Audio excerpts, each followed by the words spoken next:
Okay, so we are going to go over the review guide. Instead of writing all of these first few out, I'm just going to kind of talk through them. So for 1 and 2, remember that work is essentially the transfer of energy from one object to another. If something has energy, we say that it has the ability to do work, which means it has the ability to transfer energy to another object. And then power is the rate at which energy is transferred, or the rate at which work is done, because again, they're kind of the same thing, so you can use them interchangeably. List 5 different kinds of energy. We listed a bunch. Mechanical energy count, it's the kinetic, gravitational, and spring added together equal the mechanical. There's also chemical potential, there's electrical energy, nuclear energy, heat energy, which is essentially the same as thermal. I don't know why I have that separate. There's also something we're missing, sound. Radiant or light energy is another. Radiant and light are the same thing. Heat and thermal are the same thing. But yeah, we're missing radiant, which is the same thing as light. And we're missing sound. I'm still maybe missing something, but those are the ones that come to mind. We talked about spring constant. So spring constant is how easy or hard it is to stretch or compress a spring. Again, most springs can be stretched. Some can be compressed, some can't. Some are already kind of fully compressed in their natural state. But it's just how easy is it to pull it apart. So a high spring constant means that it's really hard to stretch or pull apart, and a low spring constant means that it's really easy to pull apart. Okay, and then number 5, when is mechanical energy conserved and when is total energy conserved, and what's the difference? So mechanical energy only includes kinetic, gravitational potential, and spring potential. So those 3 types are mechanical energy. That is conserved if there's no friction or air resistance. If there is friction or air resistance, what happens is that friction or air resistance turns some of that energy into heat, which is still energy, but it's not mechanical energy, because mechanical energy is like a subset of heat. Okay, just like some squares are rectangles, but not all squares are rectangles. So some energy is mechanical energy, but not all energy is mechanical energy. So we are looking at energy, like total energy, if you're including all types, is always conserved all the time, everywhere in the universe.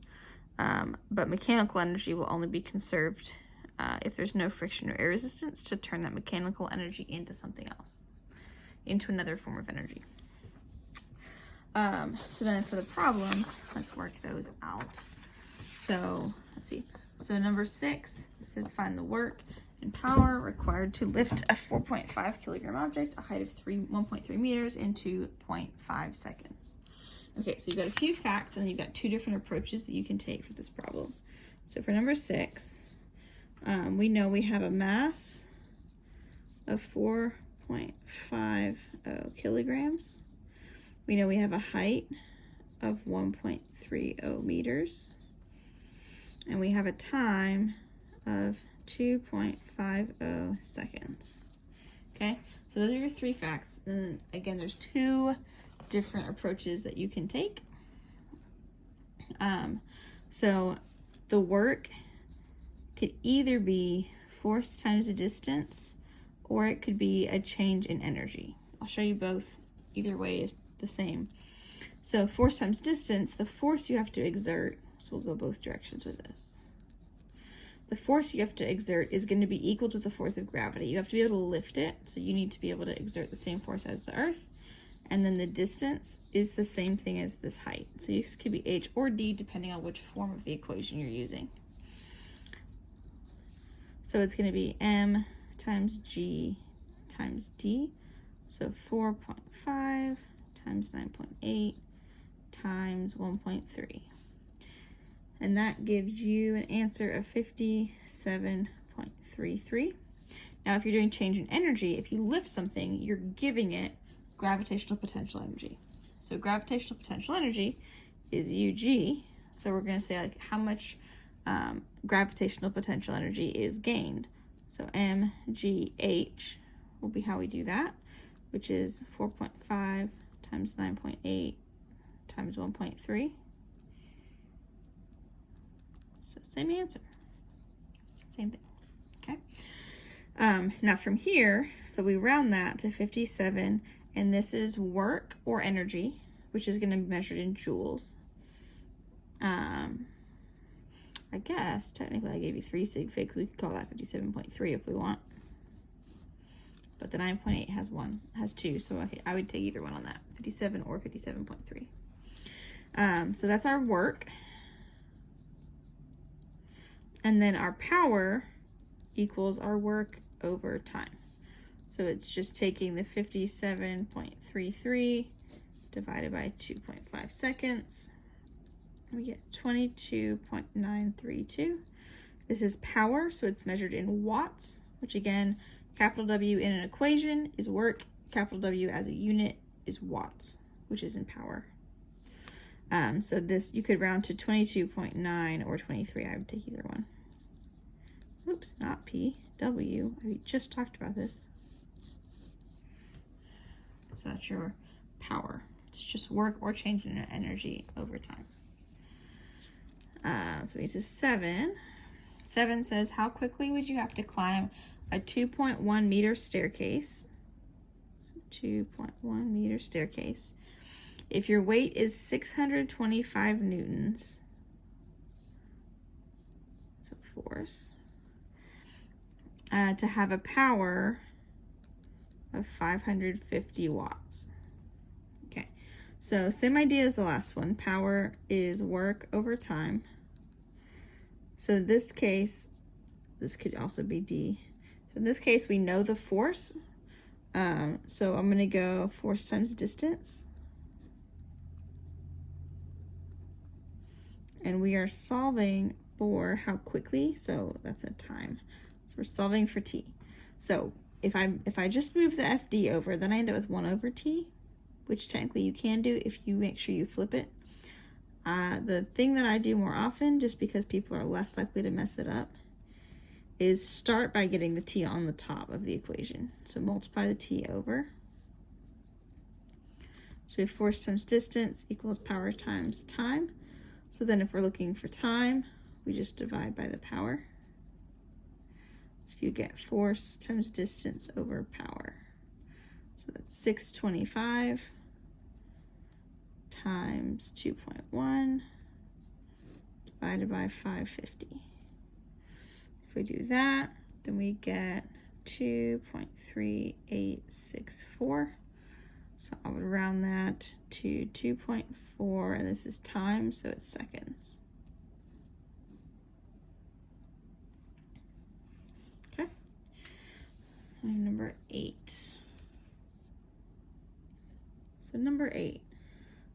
How much kinetic energy, so we're looking for K, does a person have if they are running 4.2 meters per second, so that's a velocity, and have a mass of 61 kilograms? Okay, so this is just asking for straight up kinetic energy, which is going to be 1/2 mv squared. It's already solved for K. These are already in the correct units, so I just have to plug it in. So 1/2 times 61 times 4.2 squared, and I end up with 538.02, 540 joules. Again, any kind of energy or work is going to be measured in joules. Okay, number 9. A 1375 kilogram car, so that's a mass,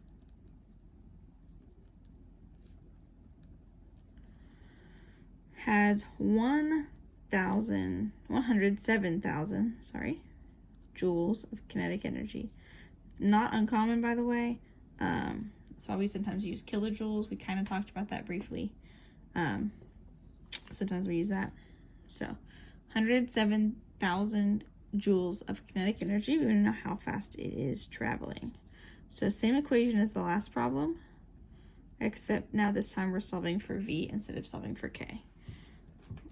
So I'm going to get the half over, so I'm going to multiply by 2 on both sides. So I get rid of that. I'm going to divide by mass. Then I'll cancel that.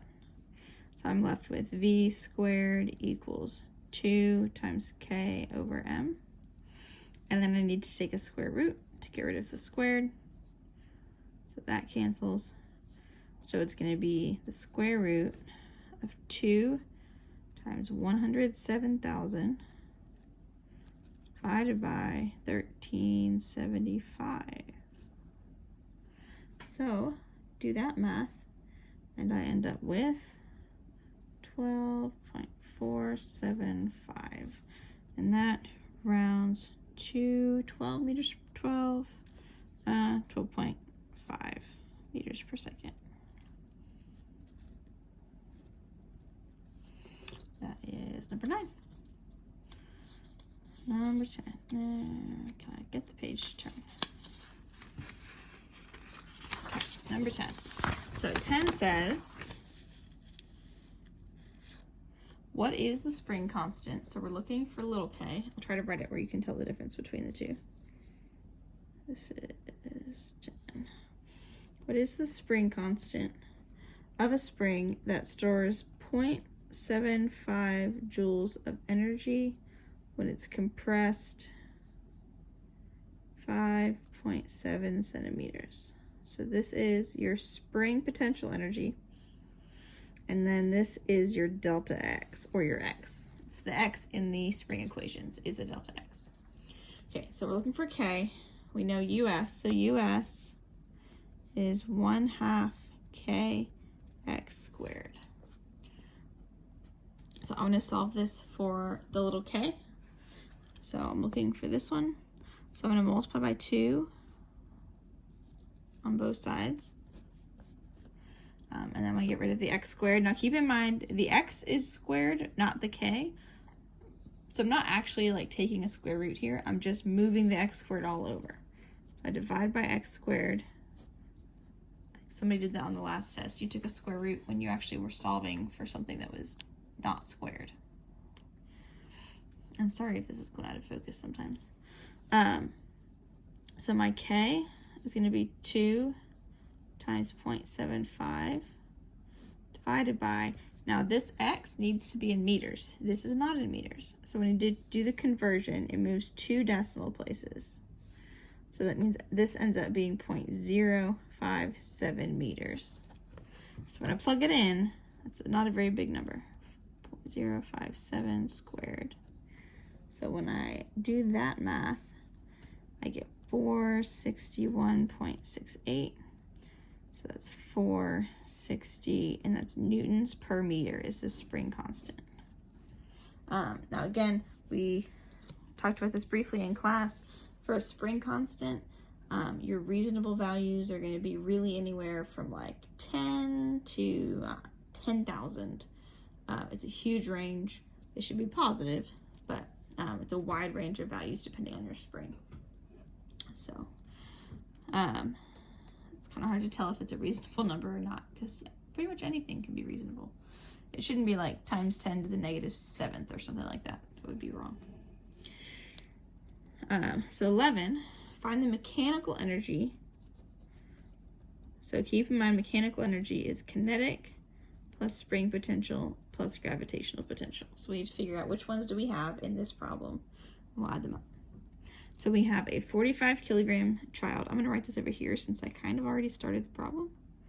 So 45 kilogram child on a swing that's moving at a speed of 3.1 meters per second and is 0.8 meters above the ground. Okay, so from here, we're going to figure out which ones do we have. So kinetic is if it's moving, which the kid is moving, so we do have this. This is if a spring is being stretched or compressed. There's no spring in this problem, so that's 0. UG is if you're above the ground, and this person is 0.8 meters above the ground. So I need both of these. And so my K is going to be 1/2 mv squared. and my UG is going to be MGH. I can't cancel mass here because I don't have it on the other side. So I just need to plug the mass in. So 1/2 times 45 times 3.1 squared plus 45 times 9.8 times your height, which is 0.8. So that, let's get to my next page of my answer key. That all combined should get you 569.025. So we're going to round that to 570 because of sig figs. And that's joules because it's mechanical energy. And again, any kind of energy is going to be measured in joules. So 12, what is the spring force? Looking for a force. Exerted by a spring with a spring constant, so that's little k, 620 newtons per meter when it is stretched 3.8 centimeters. Okay, so remember we have an equation for spring force. It's an absolute value deal. That's because if you pull on a spring, the spring is always going to pull back in the opposite direction of where you're pulling or pushing. So sometimes you'll see it written with a negative sign there. Most helpfully, it helps to write with an absolute value because the negative sign throws people sometimes. All it means is that the direction the force exerts the force, the spring exerts the force, is opposite the direction that you exert the force. So if we're looking for spring force, all we need to do is plug in K and X. We do need our X to be in meters though, because this has meters, so this needs to match. So we need to convert that to meters. You move the decimal point 2 places over, so you get 0.038 meters. So then over here you use 620 times 0.038 meters, and we get 23.56. So about 24, and it's a force, so newtons.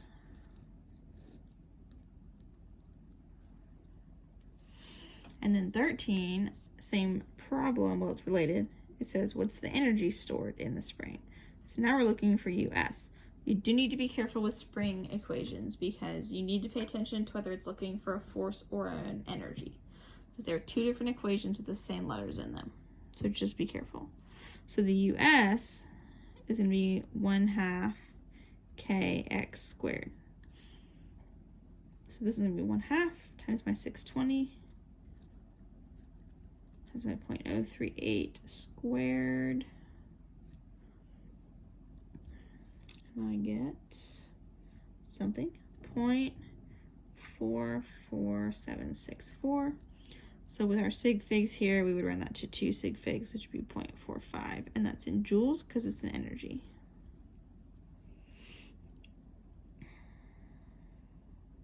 Okay, so now 14, let's flip the page over. 14, how much potential energy does a 0.38 kilogram book if it's sitting 1.5 meters on a shelf? 14, so I'm looking for potential energy. This is gravitational potential because it's above the ground on a shelf. I have a mass of 0.38 kilograms. It's on a 1.5 meter high shelf. So this one, I'm going to use my gravitational potential energy equation, which is that one. Everything's in the right units. I don't need to convert anything. I've already got meters and kilograms. I don't need to do any algebra. Everything's already solved. So I just need to plug in. So 0.38, 9.8, 1.5. And that gives me 5.6 joules.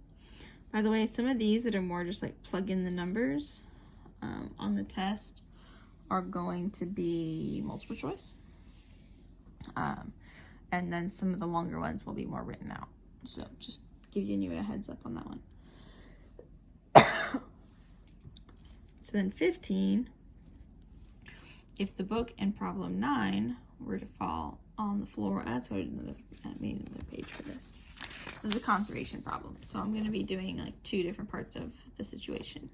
So 15, the book and problem 9. So let's look at problem 9. Problem 9 is a car. I'm going to say I meant 14 on that one. Yeah, I think that's supposed to say 14. Yours might say 14. I may have fixed it. But for 15, so we have the same numbers. So we have a mass of 0.38, and we have a height of 1.5. So we want to see how fast is it going before it hits the ground. So we need a before and after situation. So our before, we need to think about which 3 kinds of energy we have. So we have kinetic, gravitational potential, and spring potential. So kinetic, at the beginning, it's sitting on a shelf. So there's no kinetic. There's no spring in the problem at all, but it is sitting above the ground. So we're going to go UG on that one. And then when it hits the ground, again, it's right before it hits the ground. So we're saying there's no height left. It just hasn't actually physically contacted the ground yet. So we have kinetic, because it's falling. We have no spring again, and we're at the ground. So we don't have any more potential energy left. So we have mgh equals 1/2 mv squared, and then v is what we're looking for. So now in this particular problem, I have mass on both sides and in every term, so I can cancel it. And then I need to move the 1/2 over. So we multiply by 2. So v squared equals 2gh. So we take the square root, and then we can plug our numbers in. So square root of 2 times 9.8 times 1.5. If I plug that in, we get 5.422 or 5.4. Now I will point out, I told you to use conservation of energy. This particular problem, you could have used what we did at the very beginning of the year with free fall objects. You could have used our final velocity equation because we're dropping it, so we have no initial velocity. You would have gotten the same answer. However, if you had some kinetic energy to start with, so you were moving horizontally, so that we had X and Y information, it would be much harder with kinematics because energy is a scalar, so we don't care about the angles, we don't care about X and Y, but with the kinematics we did. So sometimes energy or kinematics can be used in the same problem, but sometimes energy is way easier. So 16, I have a mass, 0.82 kilograms, spring constant of 295 newtons per meter. Spring is compressed 1.5 centimeters. I let go of the mass. How fast will it be going when it leaves the spring? So I'm launching something from a spring. So I need to think about before I launch the spring and after. So before, I'm starting off with spring potential energy. We don't have anything about height differences, so we're assuming the height's the same between the two parts of the problem, which means we can cancel it. We're also assuming we're not moving before we launch it. We're only moving after. So the spring energy stored in the spring at the beginning equals the kinetic energy once it has left the spring. So we have equations on both sides. So we have 1/2 kx squared on that side and 1/2 mv squared on that side. And I am solving for my v. How fast will it be going? So what you can do is you have a half on both sides. You can cancel that. And then we need to divide by the mass. So that cancels. So you get v squared equals kx squared over m. Take the square root of both sides. And you end up with 295. Now my x is in centimeters. It needs to be in meters. So I need to move the decimal 2 places. So it's going to be 0.015 meters. That's the number I plug into my equation. and then divide by 0.82. Take the square root, and we end up with not very fast. I'm going to say you need a stronger spring if you're going to launch that. So 0.28 meters per second. Okay. Now, theoretically, you could move this x out front if you really want to, because there's square root and a squared. You could pull it out. I don't know that it would be helpful anyway, but it's valid if you recognize that and wanted to do that. Okay, 17. We have a ball thrown up, straight up, and we're going to use, again, conservation of energy this time. This is something we could do with kinematics, but we're not going to. We're going to use energy. So I have a mass of 0.25 kilograms. I'm throwing it straight up with an initial velocity of 4.1 meters per second. And I want to see how high it will go before it stops. So I'm throwing it. It has initial kinetic energy. There's no spring in the problem. I'm starting from my hand. I'm going to measure from my hand. So I have no initial gravitational potential energy. Sorry. And then it's turning into potential, gravitational potential. No spring in this problem. But when it gets to the very top, it stops moving for an instant. And so it's going to be all potential energy. So I have 1/2 mv squared. I have mgh. You can cancel my m's. I'm looking for height. So I just need to divide by g. So my height is going to be v squared over 2g.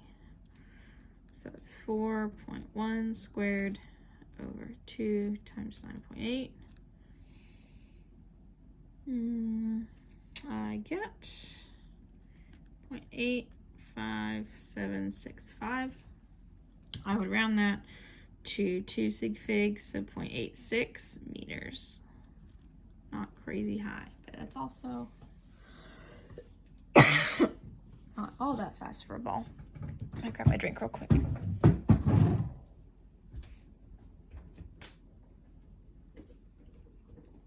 Okay, so let's look at number 18. Let's see if I need more space. I think I can fit it. Okay, so we're gonna do 18. You have a 275 gram toy. It's a mass.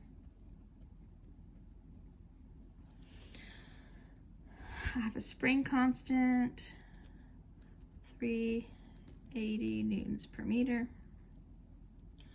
I am compressing it 2.4 centimeters. I let go, it goes straight up in the air. How high will it go before it stops? Okay, so essentially what's happening here is you have it on a spring, you're launching the spring, and then it's gonna go vertically. And you're trying to figure out how far up it goes before it turns around and starts falling again. So you have spring turning into kinetic, turning into potential. We only actually care about the very beginning and the very end. So you could ignore the potential energy part of that. Because essentially it's going US to kinetic and then to UG. So we only care about the beginning and the end. So we can set our spring potential at the beginning equal to gravitational at the very highest point. So this is 1/2 kx squared. This is mgh. I'm looking for height, and this one, unfortunately, nothing cancels. So I need to divide by mg. So my height is going to be kx squared on the top and then 2mg on the bottom. Couple notes, I do need to convert. I've got a mass in grams and I've got an x in kilograms, or in, not kilograms, centimeters. I need this to be kilograms. I move it 3 decimal places for kilo, so 1, 2, 3, 0.275 kilograms.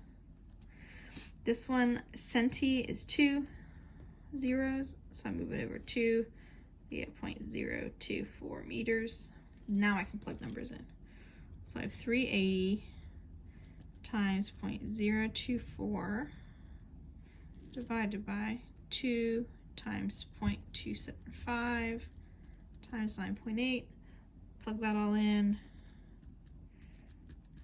I get 0.040609. That feels tiny, but that's meters again.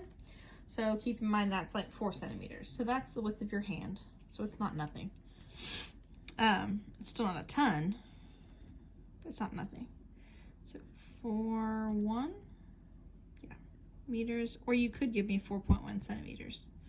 They are the same. So if you like that one better, that's fine. So again, a lot of these, you're just identifying which of your 3 kinds of energy you have at the beginning of the problem and which of the 3 kinds you have at the end. This one, I'll go ahead and write out all the kinds before and after. Oh wait, no. Sorry, 19 and 20 are different. 21 and 22, I'll write out all the kinds. So 19, if you pull an object with a force of 15 newtons, to keep it moving at a constant speed, which means that that's your force of your pull and it's also the force of friction because it's going at a constant speed. How much energy is lost, which is the same as the work done, due to friction if it's pulled a total of 1.2 meters. Okay, so if I knew energy, I could do it that way. I know force and distance, so I'm going to do it that way. So work is force times distance, so it's going to be 15 times 1.2. So I get 18 joules. So it's just testing that little extra piece if there's friction in a problem. So 20, the friction force is 21.5 newtons. After being pulled 2.5 meters, it's a distance. How much energy has been turned into heat? So again, it's the same thing as the work done by the friction. So again, I've got force and distance. It's going to be a work problem. We could theoretically say like it's going this fast and then it's going this fast. How much energy is lost? Then you would do like a change in kinetic energy. So I've got 21.5 times 2.5. Get 53.75, which I'm going to round to 50. Technically, how many sig figs did I have on my distance? 3. So I can do 3.8 joules. Sorry, that looked really weird.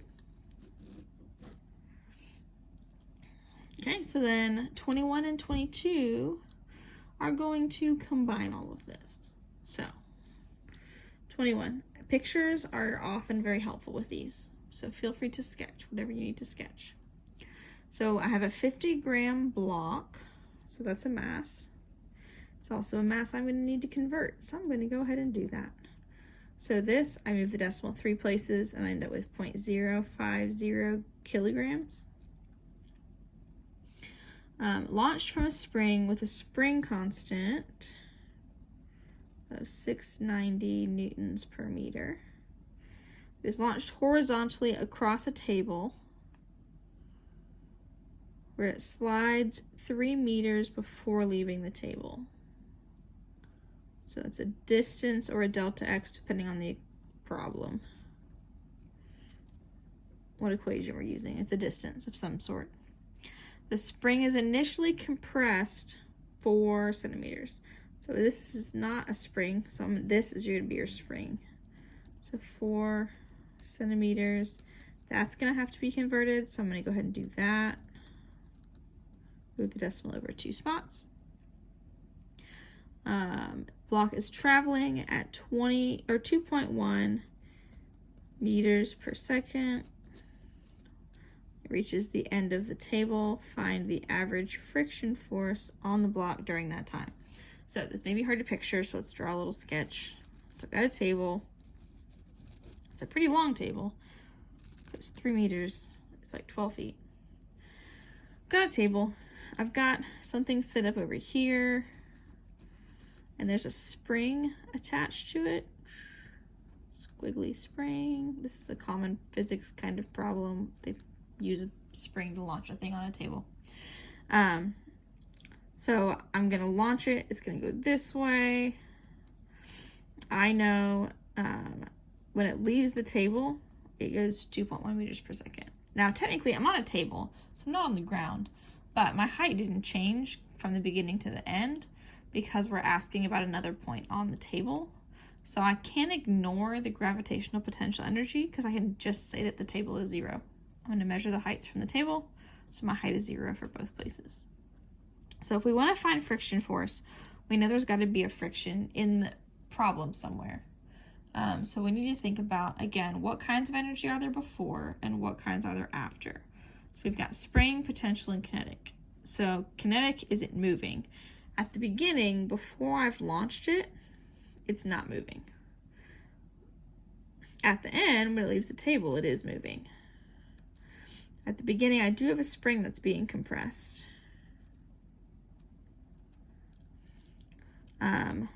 Technically, there's a UG, but if I call this 0,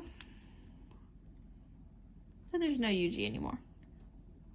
So I've got potential or spring potential here. It's turning into kinetic, but I've got friction acting over this distance of 3 meters. So what it's doing is it's taking some of this energy and turning it into heat, which is not accounted for here. So the work will tell me how much of that is no longer kinetic energy. Now it's heat, which is not included in our math. And so that's where we take that into account. Technically, if you wanted to, you could write it this way. So like my spring potential minus however much work friction does equals kinetic energy. Mathematically, it's the same thing. So it's kind of whatever one makes more sense to you. Because you're losing energy, turning it into heat. So you have to take it into account. Either way works. It's whatever one makes more sense to you. So in order to do a friction force, I've got to start plugging our letters in here. I'm going to do this first one because that's what I've done up to this point. So US is 1/2 kx squared. My kinetic is 1/2 mv squared. And then my work is friction force times distance. So this is my unknown. So I'm going to plug some stuff in. So I have 1/2 times 690 times 0.04 squared equals 1/2 times 0.05 times 2.1 squared plus friction force times 3.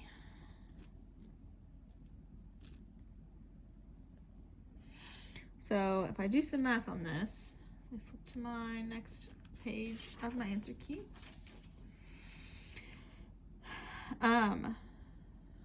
Let's see, I did this slightly differently.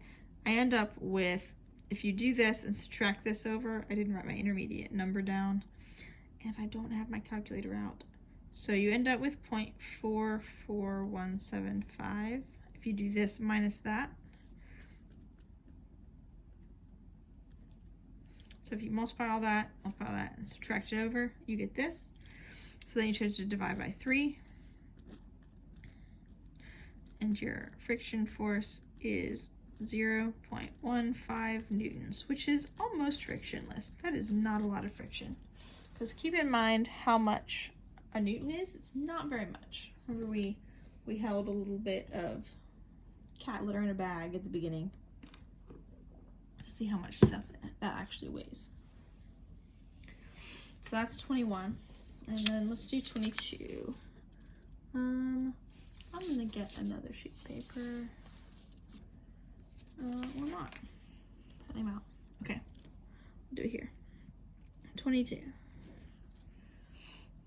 This is another long one. So I have a 500 gram block. I'm gonna convert that to kilograms. So 0.5 kilograms. Sideways from a spring with a spring constant, 450 newtons per meter. It's compressed 8 centimeters before the block is released. Slides across a surface that curves upward, where an average friction force of 0.74 newtons acts for a distance of 0.65 meters before the block stops. What vertical height did the block reach? So it's kind of doing this. I've got this whole spring set up, kind of like the other one. So I'm launching it, it's going up, and I'm trying to figure out how high does it go before it stops. So essentially I'm converting spring potential energy here into kinetic into gravitational potential. So again, I only care about these two because I'm not asking about the speed. So I'm going to set my US equal to UG, but I do have friction acting, so I have to include, oh, I skipped that. That's my work done by friction. I just accidentally put my FD in there. So then from here, we're going to plug in. So we have 1/2 kx squared mgh and friction force times distance. So what I'm looking for is the h. So I'm going to do 1/2 kx squared minus ff times d. I can get a number for that. So 1/2 times 450. I did not convert this yet. I need to convert that to meters, so 0.08 meters. I've got 450. My x is my 0.08. My friction force is 0.74 newtons times 0.65 meters equals 0.5 times 9.8 times h. If I do all this left side, I get 0.959 equals 4.9 h. So I divide that over and I get 0.1957. So it's going to go up about 20 centimeters, which is 0.2 meters. Okay. So again, conservation of energy problems. I think I sketched a little picture on your test to help, because sometimes without a picture they're kind of confusing. So I think I sketched a little one for you. But you're just figuring out which kinds of energy do I have at the very beginning of the problem, what kind do I have at the very end, and then if there's friction present, you need to include that work term, either negative on the left side or positive on the right, to account for what mechanical energy friction turned into heat energy. Because we're not including it anymore if you're just doing kinetic and potential energy. So hopefully that's helpful. If you have any questions, send me a message. Thanks, and have a good Christmas.